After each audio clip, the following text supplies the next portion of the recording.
Nithyananda Paramashivoham.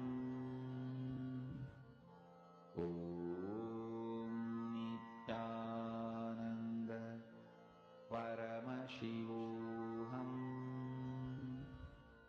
Om Nithyananda Paramashivoham. Om Nithyananda Paramashivoham. Om Nithyananda Paramashivoham. Om Nithyananda Paramashivoham. Om Nithyananda Paramashivoham. Om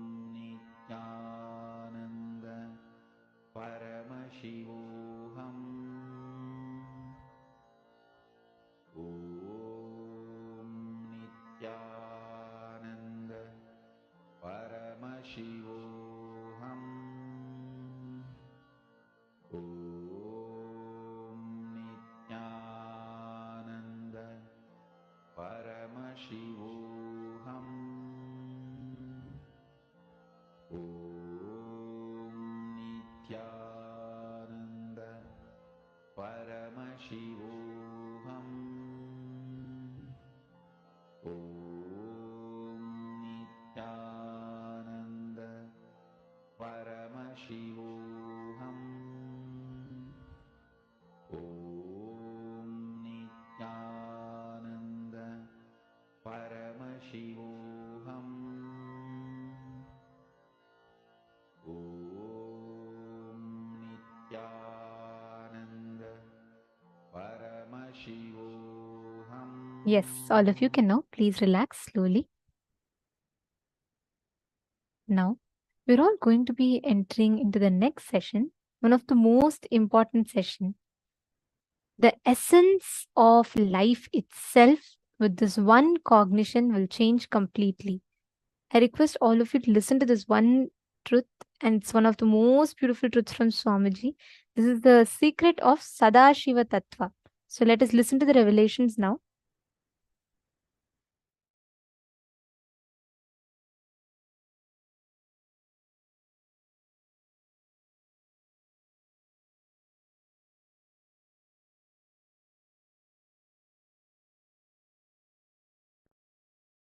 Creation, sustenance, rejuvenation,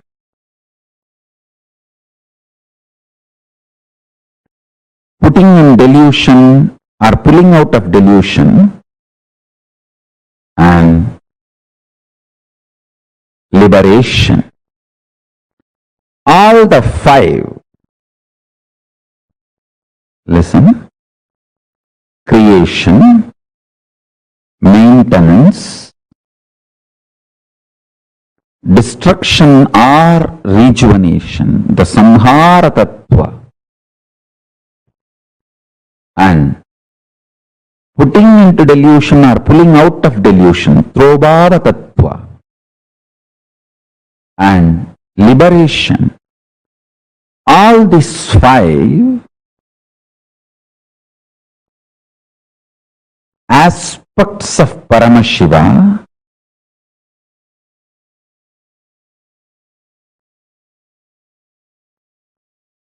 is centered on destruction or rejuvenation, Samhara Tattva. Listen.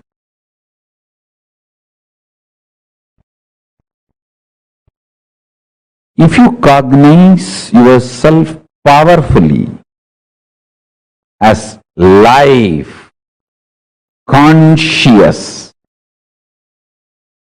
climax of your life will be rejuvenation. End of your body You will be rejuvenated. You will not be dead. You will enter into Jiva Samadhi. You will enter into Mukti, Jivan Mukti. Listen. If you cognize yourself as body, just body, naturally, when you die, your end will be death. End of your body will be your death. If you cognize yourself as consciousness, end of your body will be mukti for you. Because you know your consciousness and you will be liberated from this body. You will radiate your Paramashiva. End of your body will be mukti, liberation, if you feel, if you decide to cognize your consciousness. End of your body will be death if you decide to cognize your body. Understand? Whether you are going to be destroyed or rejuvenated, that decision is dependent on your conscious decision to cognize yourself. For example, if you cognize you are a cancerous tumor, you need to be removed from your body. If you cognize your body, removal of the cancerous tumor will be liberation for you. If you cognize you are a cancerous tumor, when the surgery is done, you will feel you are killed. If you cognize you are a body, when the surgery is done and the cancerous tumor is removed, you will feel healthy. Which side you decide to associate yourself decides whether you are going to be killed or rejuvenated at the end of your life. Listen carefully.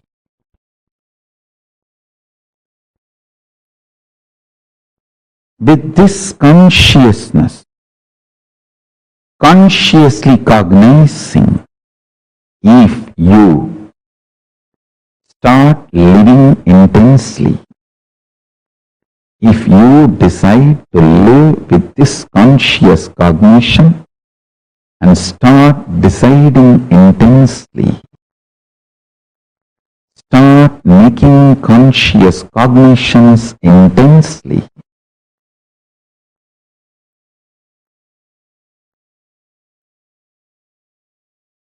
every principle you realize will become liberation.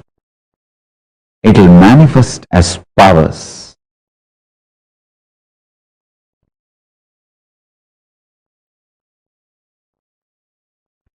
Shaktipada, initiation from the master, electrifies your body, Kundalini Shakti, your physics, and makes the alchemy in you and makes your biology alive to manifest powerful cognitions into powers. The pure science into applied science. Pure science is the principle of time, Kala Tattva. Applied science is ability to play with time, stop the time or move the time and change the time. Understand? Powerful cognitions, when they are cognized with initiation, they just become powers in you. I want all of you to internalize this one truth today. Then I will lead you step by step, step by step.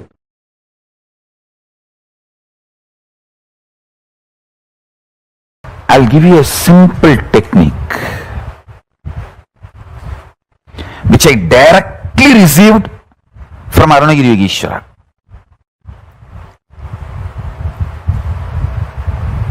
See, Arunagiri Yogeshwara is like literally my uncle, a very friendly, sweet uncle with whom you can tell everything. I'll tell all the gossip stories of Tiruvannamalai.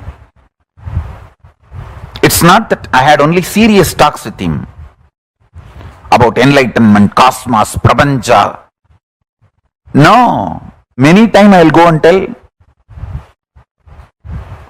I heard this person is having that person as a keep, and this person ran away, or that person died. All these village rumors, gossips, I'll go and report to him.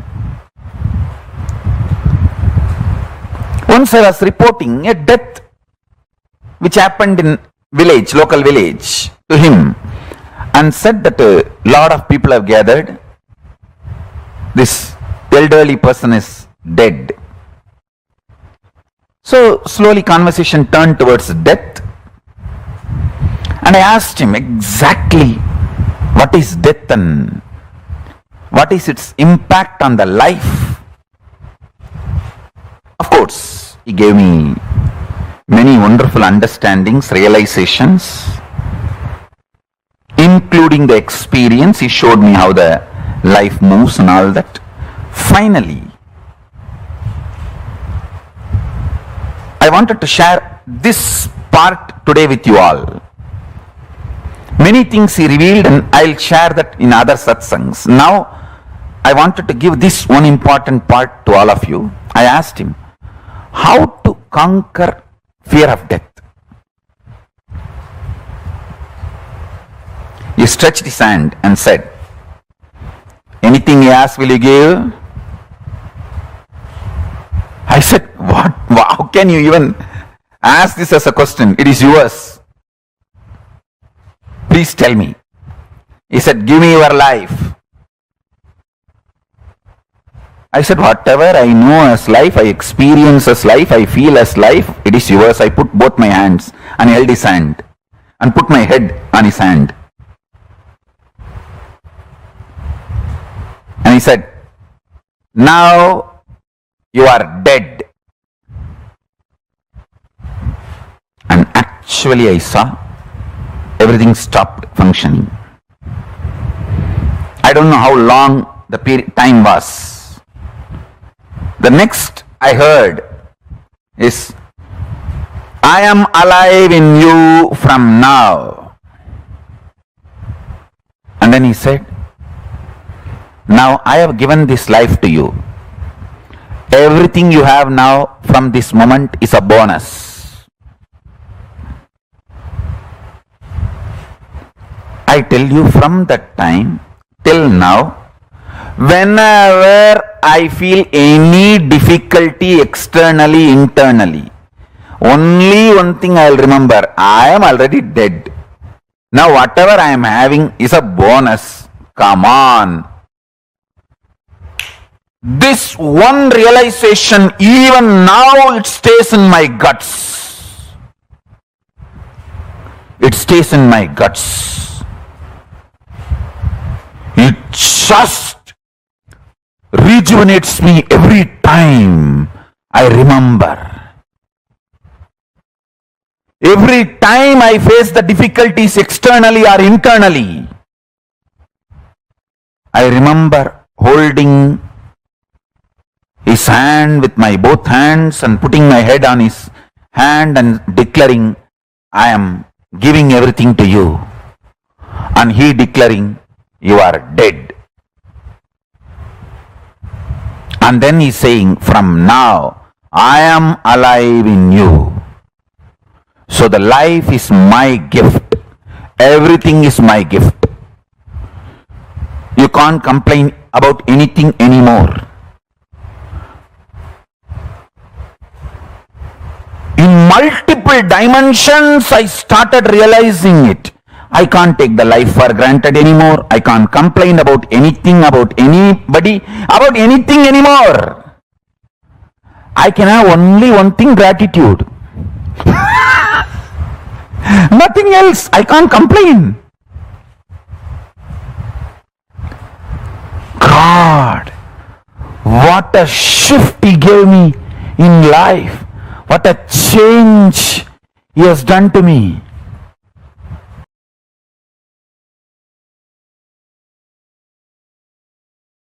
A girl will not even have courage to run and escape from a stray dog. But if the same girl is having her child with her, she will fight with the lion, tiger to save her child, because the responsibility is due to love.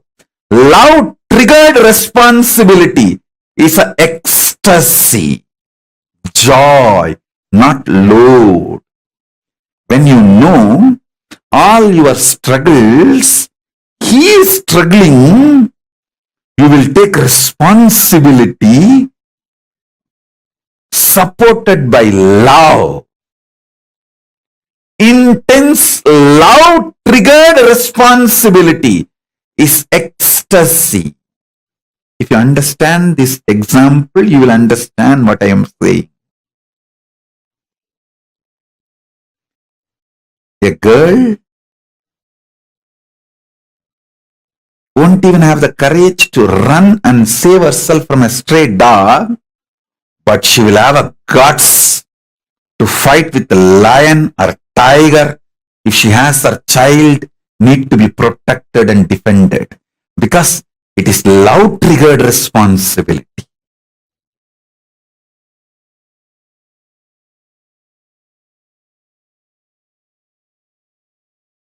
If you start contemplating, cognizing, doing samyama on this powerful cognition, have only Paramashiva as internal external dependency. Do not have, believe, think you need to have any external internal dependency other than Paramashiva, your consciousness.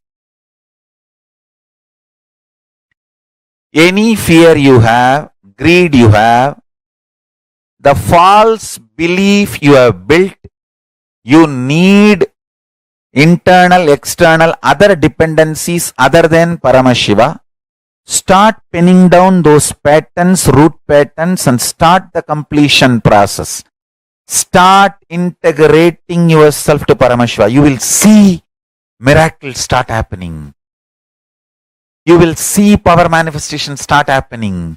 You will see exactly everything you need start happening. Once that happens, you will start convincing others. You will start enriching others. Your economic policies, relationship policies, everything will be integrated to your Paramashivatva, consciousness, existence of Paramashiva.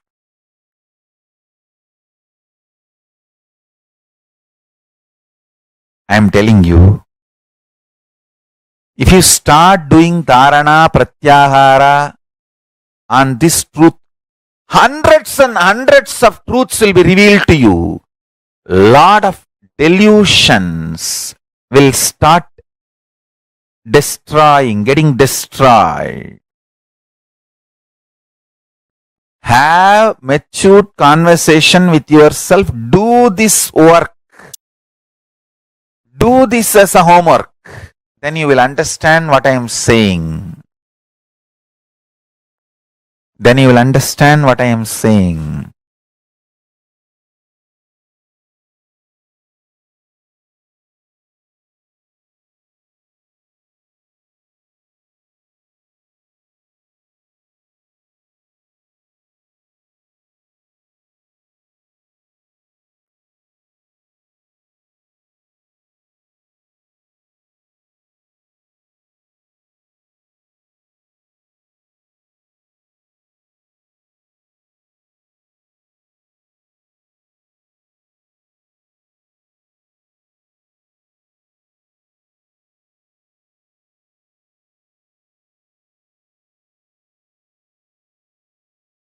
Listen to this sacred secret. Listen. Initially, when you put this idea into you, you will have too much of resistance, anger, guilt, fear, too many things coming out. And powerlessness. No, this is not for me. First of all, this may not be true. Second, no, this is, even if it is true, not for me. No, this may be true for the people who don't have to work for their food and paying the bills. No, maybe it is true for the people who are sitting in Kailasa and enjoying the happy, free life. All kinds of thought currents will come inside. Sit, have a little patience, listen to yourself and start penning down precisely what all resistance, anger, fear, guilt, powerlessness, what all is getting blurted out, vomited by your immature mind. Listen, pen down.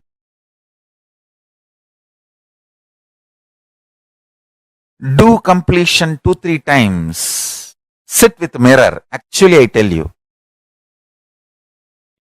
if you sit with mirror and chant Mahavagya and do completion, you will see me in the mirror. Then all your patterns are complete. Till you see me in the mirror, do completion with the mirror. Your form will disappear and my form will appear there. Till then, sit in front of mirror and do completion. Understand? This is the initiation I am giving to all of you. Sit in front of mirror. Pen down all these patterns and fears and everything. Intensely chant Mahavagya and see the mirror and start reliving this pattern. Start completing. You will see me appearing in the mirror and making you completely complete and making you manifest powerful cognitions and powers. Till I appear in the mirror, continue completion. And I tell you, I will really appear in the mirror and make you complete and make you manifest powers. When I say, I mean. Just sit in front of the mirror and declare simple integrity to me. Start chanting Mahavagya and remember this powerful cognition, today's cognition. Pen down all the incompletions, fears, anger, guilt, impossibility, patterns which tells you no, you need to be dependent internally, externally other than Paramashiva. Pen down all of that. Whatever patterns tells you, you need to be internally, externally dependent on something else other than Paramashiva. Pen down. Pen down. Sit in front of mirror and start completing all those patterns and incidents, root incidents, everything. Let all the incompletions melt down, be completely burnt away. You will see in your pure inner space and in the mirror me appearing.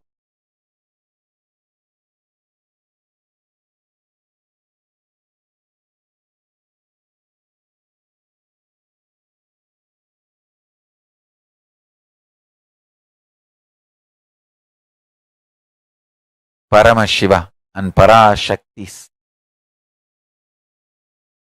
intense presence will be happening. Both Paramashiva and Parashakti will be manifesting through this form.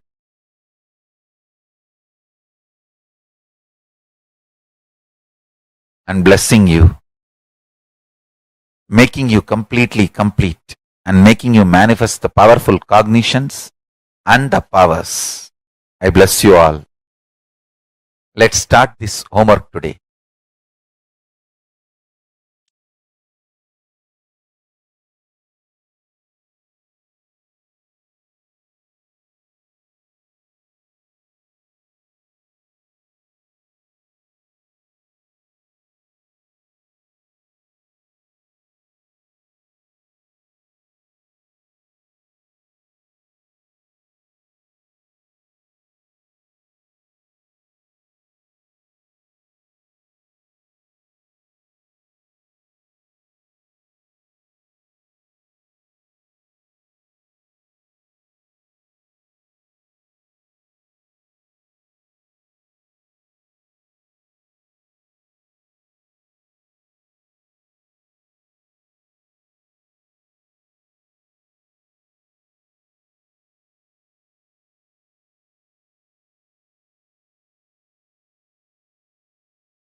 Most beautiful, important truths Swamiji revealed in this session. If we just understand Sadashiva Tattva, every one of us have a part of us which is continuously dying. Some part of us goes through the death. It is all process inside of us. One of the most unique, most important truths that Swamiji revealed. You declaring, just offering your life to Paramashiva, knowing death is your dimension. When you know destruction is one of your dimension, it becomes rejuvenation. When you know you put yourself in delusion, you get out of delusion. If you start creating conscious cognitions, every principle you realize will become liberation. Swamiji was sharing this incident, right? Where Swamiji kept his own, whatever he knows as him, he declared and gave his life to Arunagiri Yogeshwara. After that, whatever Arunagiri Yogeshwara was, he gifted that to Swamiji. Our conscious conclusions in life. See, for example, after you go, let's say after this program, you have to go back. You have to deal with your same family, your same boss, people who are still having that same incompletions. And understand, you need to just catch this truth. What exact cognition you have inside of you. That is what manifests as reality.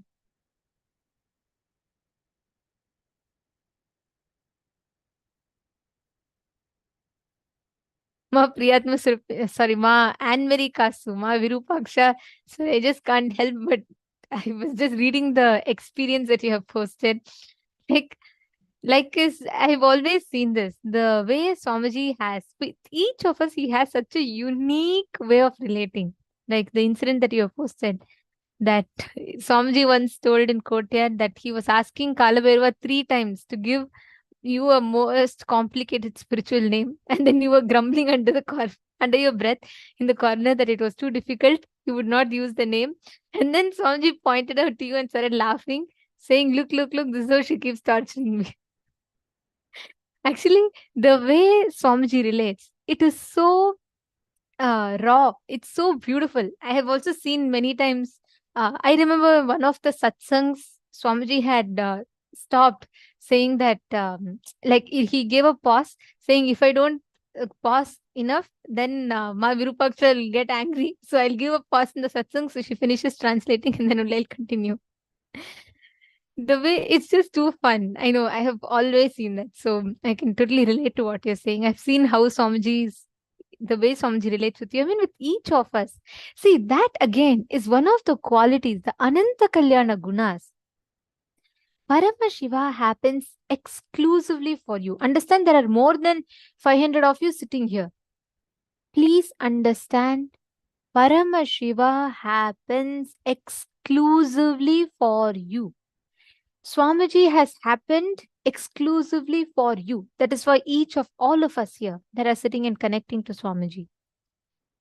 Every moment, whenever you are stuck in this same cycle, in the same rut, if you just wake up and get out of that, if you realize, hey, who is putting me in delusion? I am putting myself in delusion. The moment you realize you are the creator, you are the sustainer, you are the rejuvenator, you'll realize even death is one more dimension of you. Can I request each of you to post your understanding in the chat?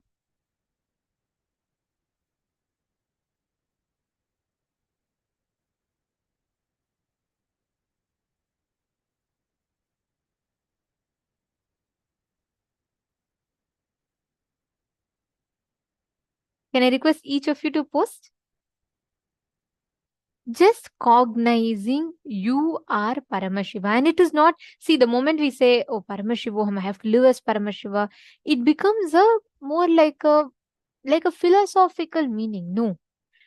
Living as Paramashiva is the most juicy, blissful way of manifesting your life. When you declare your whole life, whatever you know as you, is at Swamiji's feet. And from now, whatever he gives for you is what you're going to manifest. That is the only thing. Not having any dependency on anything external. All your internal, external dependency should only be on Paramashiva. Because that is the only Satya. Everything else is Mithya, lie. Today, if something is there, tomorrow it's not going to be there. That's a delusion. The only thing that remains before you remain, that remains even when you remain, that will continue to remain even after you leave, is Satya, Paramashiva. Now, Swamiji himself gave a very powerful process. We're all going to be doing that. Can I request all of you to get a mirror? Can I please request every one of you to get a mirror? We're going to be doing the exact same process that Swamiji himself guided us to do. Yes, please bring the mirror and settle down. You're now going to be seeing yourself in the mirror. And like Swamiji himself said, you're going to be completing till your form completely melts and disappears. And you will see Swamiji's form in place of your form. You will actually start seeing Swamiji appear in place of where you're seeing your reflection. Can I request all of you to get a mirror?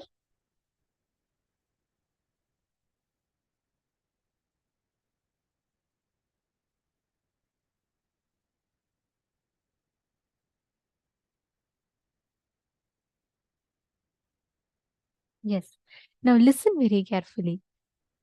As you meditate on this powerful truth that Swamiji revealed, you're going to just sit, contemplate, experience this cognition.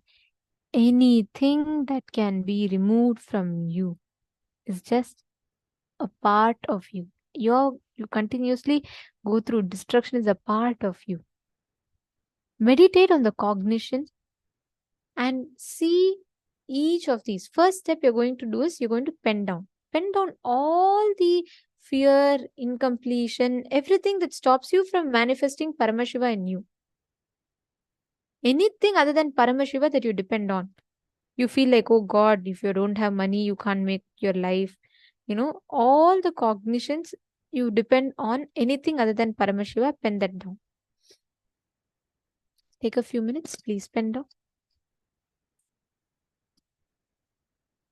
And right after that, we're going to be entering into the process. It's a very powerful process that Swamiji himself had explained. Please settle down. Let's all enter into it.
Yes. Now, once you finish writing, in the next step, please pick up a mirror. Listen very carefully, the exact step you're going to do. You're going to be meditating on this cognition, and you're going to be completing in the mirror till your form completely disappears and you will see Swamiji's form in your form. Sit, all of you intensely look at the mirror. Can I request everyone to hold the mirror?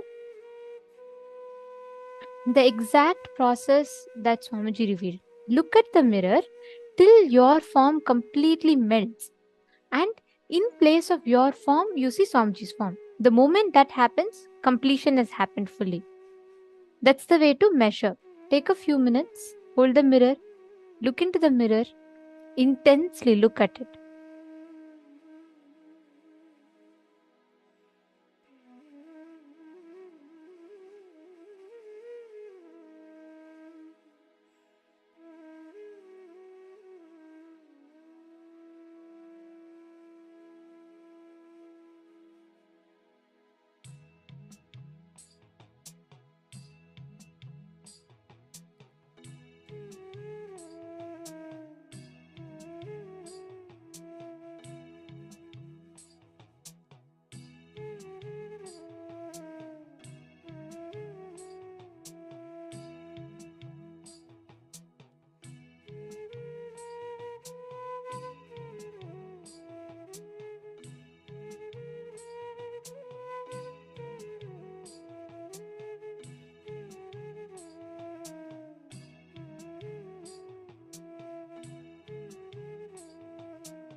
Please relax.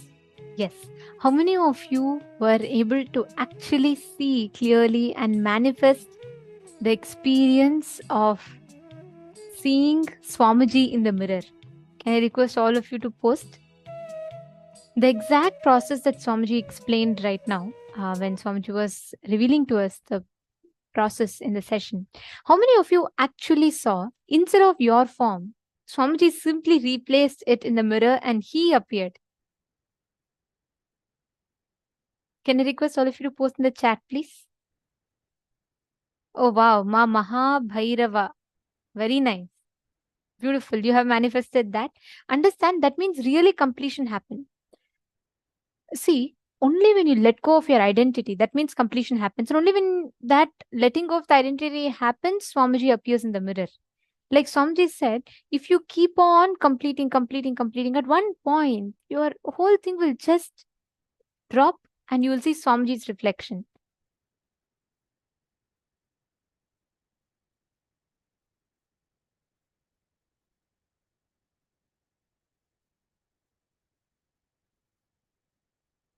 Very nice. Ma Fatima Dehastani, that means you have done.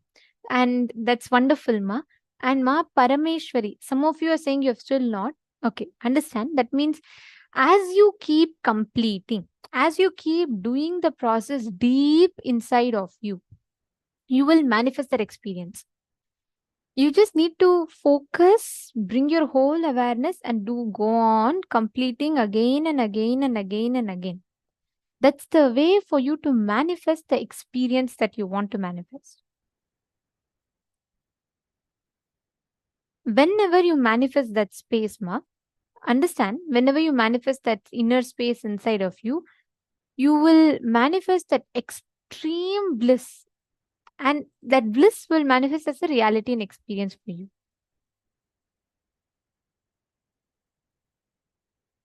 Great. Okay.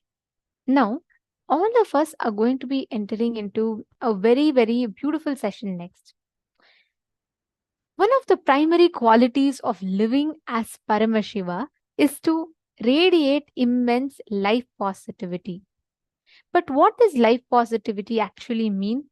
Is it just thinking positively? Or what is life positive way of living? There's a very, very beautiful session through which Swamiji reveals this truth to us. Let us now enter into that session. Let us listen to the revelations.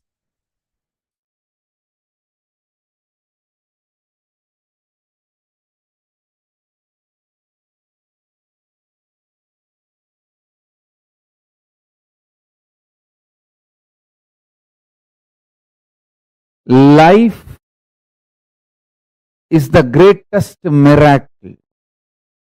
Life is the greatest contribution. Life is the greatest gift to the universe from Paramashiva.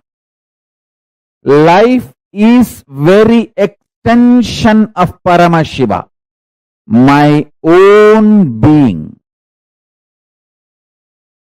Life is very extension of Paramashiva.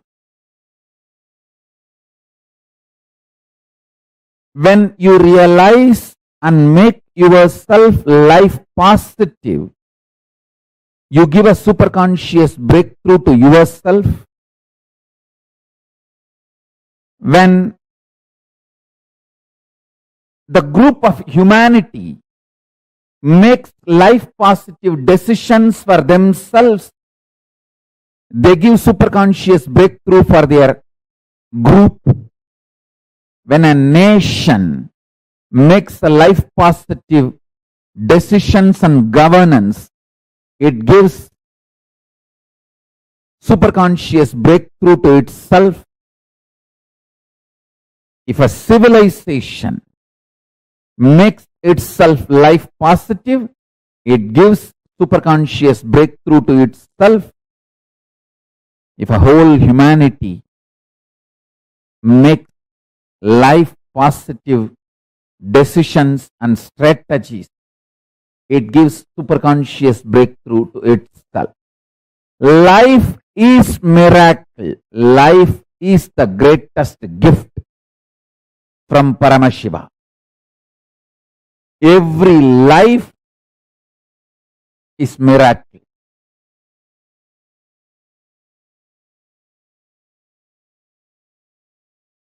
In your personal cognition about yourself as a first person, be life pro, life positive. In the second person, relationship with the people in front of you, be life pro, life positive. With the third person, be life positive, life pro. There is something called fourth persons. We don't even remember, like animals. Animals in the ocean, animals in the forest, even towards them, be life positive. There's a fifth person, plants, trees, hills, rivers, oceans, be life positive even towards them.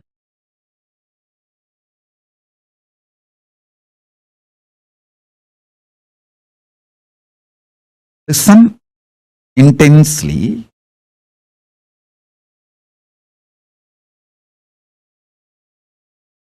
If you operate with intense love,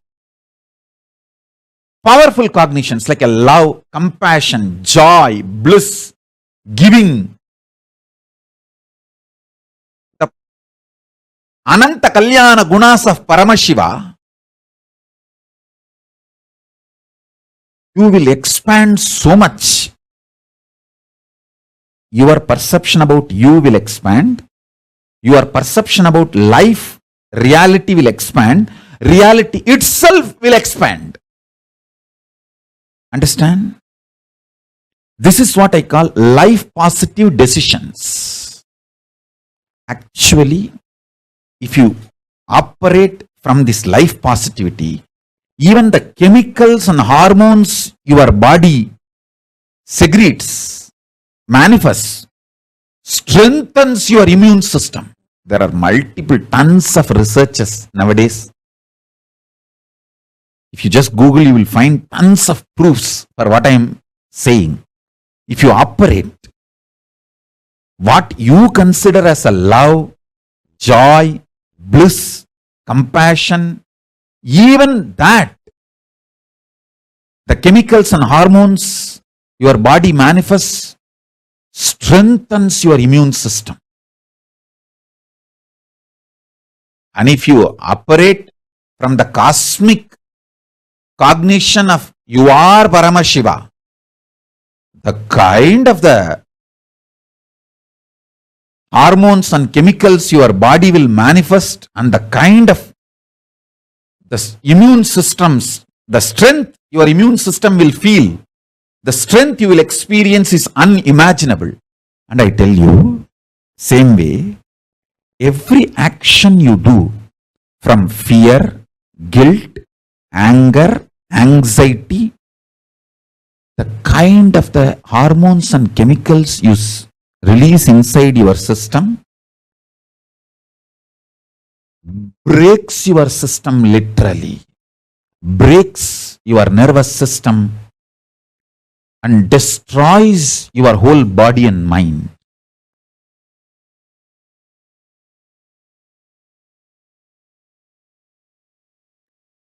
Absolutely for life. Make yourself more and more life positive for life.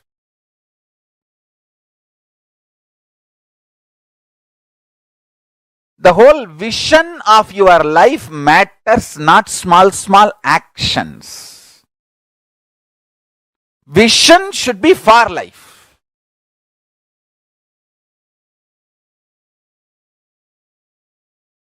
If a child is about to drink the poison without knowing it is poison, A mother may not be very polite in stopping the child. If she cares for the child, she will jump and become ferocious and snatch that poison and save the child. The action may be ferocious, but the vision is life positive. She cares for the child. Same way, sometimes your actions, I'm not saying always need to be ferocious, but the first priority should be for life. Your vision and life should be for life, positive. Absolute life positive.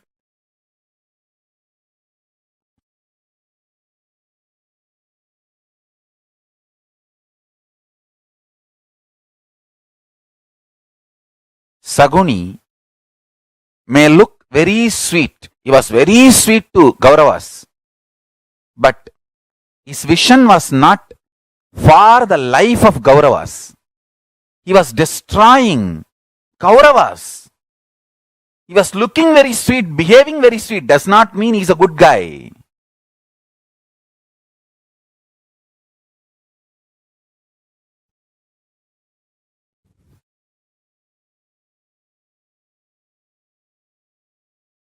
Understand?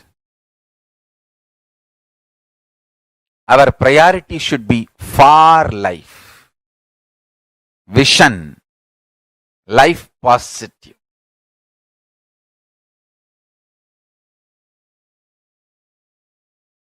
Saguni can never win. Traitors can never win. They are fundamentally life negative people. They can never win. Be life positive.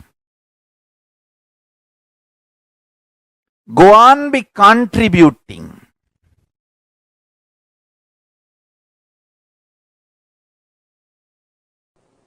Pure life positivity, absolute life positive energy is superconsciousness of Paramashiva. The food you eat, the way it is produced, the way it is processed or cooked, the way it is consumed, the way you detox yourself, clean your body after the digestion, the whole thing, end to end, should be absolutely life positive. Same way, the words you generate, see, the pure vibration is the nada in you. How you convert that nada into sabda, sabda into language, how you use those words on yourself, and how you use that words on others, and how others use words on you, and how you consume, get impacted, decide to get impacted by the words others use on you. The whole thing should be with absolute life positivity. Listen, I'll explain step by step. Whether the words you create and use within yourself, use on others, and the words others use on you, and the way you decide to cognize, cherish, get impacted by others' words, everything should be life positive, pure positivity. The way